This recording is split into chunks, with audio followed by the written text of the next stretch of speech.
So I'm very worried about the degree of debt we have in this country. Before the crisis, we were at 356% of GDP, public and private combined, which is the second highest in the G7, only after Japan. And that was all before COVID-19. Do any of the witnesses want to comment on the serious possibility of some sort of debt crisis or crunch that could befall our public or private sectors as a result of those high levels of debt and the eventual and inevitable increase in interest rates in the medium term? Okay, who wants to go for that one?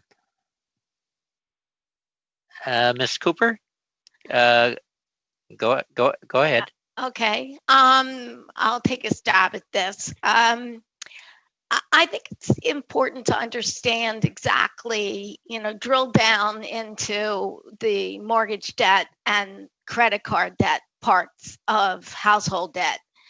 Or let's call it collateralized debt versus credit card debt. In terms of collateralized debt, it's really quite interesting that 40% of Canadian homeowners don't even have a mortgage.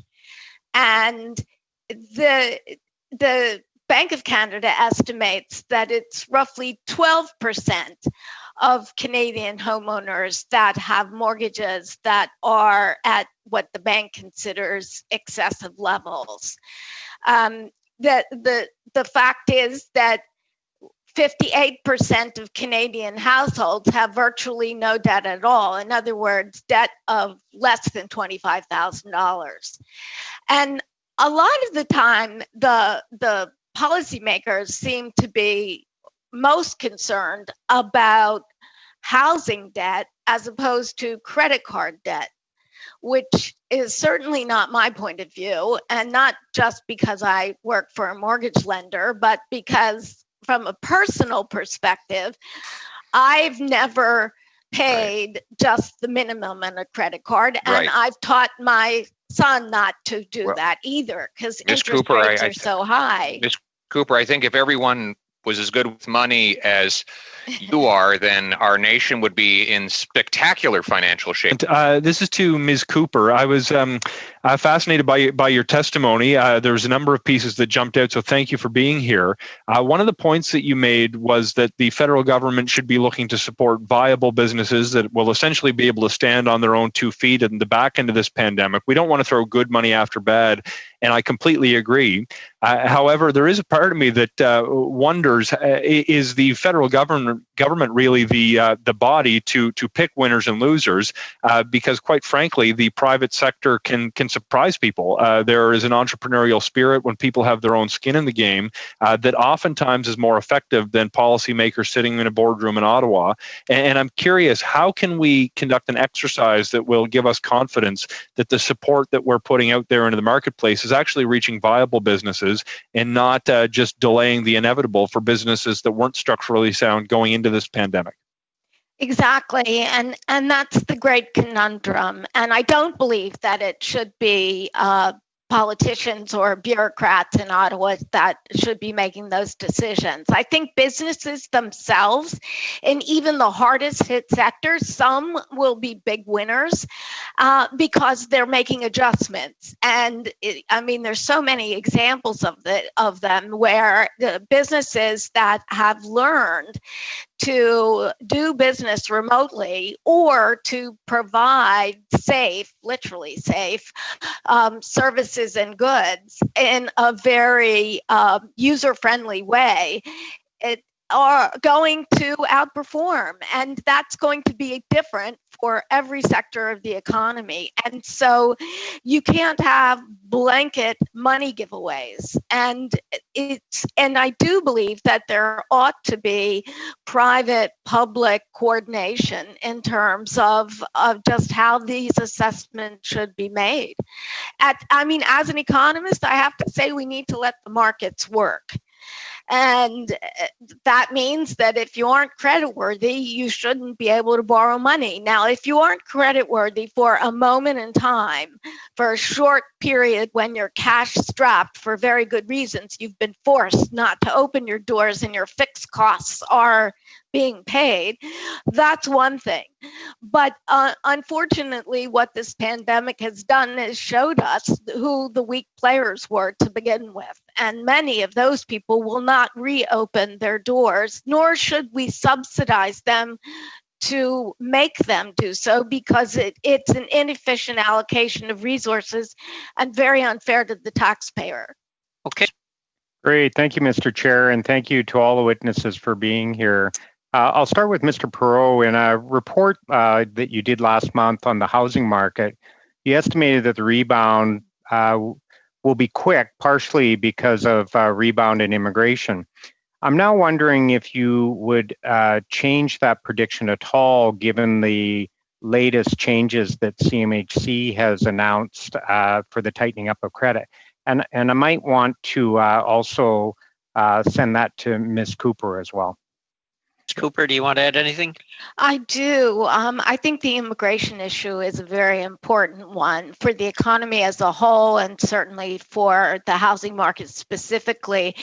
And permanent residents in Canada are typically not welcome at the Canadian banks, particularly new Canadians. And they are going through alternative lenders. They're borrowing money outside the country, and they're also going into the private sector.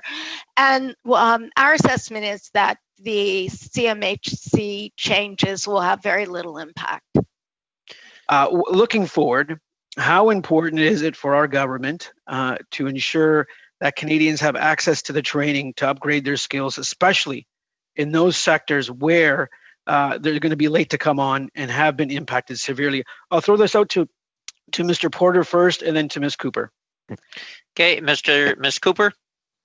Yes, I certainly agree with Doug that this is an essential component, and it's one that can be done remotely. I mean, there's so much training available, and also what's happening is some large employers that have had to increase their payrolls dramatically, be it Loblaws or Walmart or some of the essential retailers, have gone to the businesses that have been shutting down and that where people can't work from home, and making those switches and training and anything the government can do to assist that. And it's just really matching is crucially important.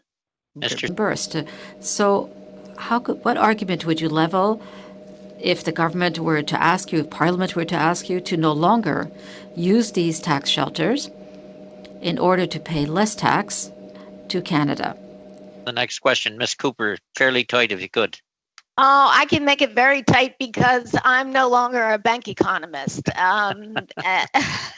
I can tell you, though, that having a strong banking system in Canada is a huge advantage for the country. And we meaning the Canadian banking sector, outperformed the rest of the world's banks and cost our government far, far less money than in other countries. So, and it isn't a good year for banks, but I do agree there will be no tag days for the Canadian banks. Thank you, Mr. Chair, and I'll be quick. My question is to Mr. Shenfield, and if Ms. Cooper can also chime in. What can the government do to accelerate our economic recovery, and can you specifically give some recommendations? Okay, last quick words to you, Ms. Cooper, and you'll have to close it off. I just want to touch on something that we haven't mentioned yet, which are sectors that government can definitely help to grease the skids of economic development. Sectors that will be very important in the growth of the next wave of technology innovation are telemedicine, which we're all engaged in right now, big data, artificial intelligence, cloud services, cybersecurity, big government issue, and 5G. And compound that with enhanced broadband and computers for everybody, inexpensive tablets for kids, all of that, very important. Okay, that's an interesting note to end on.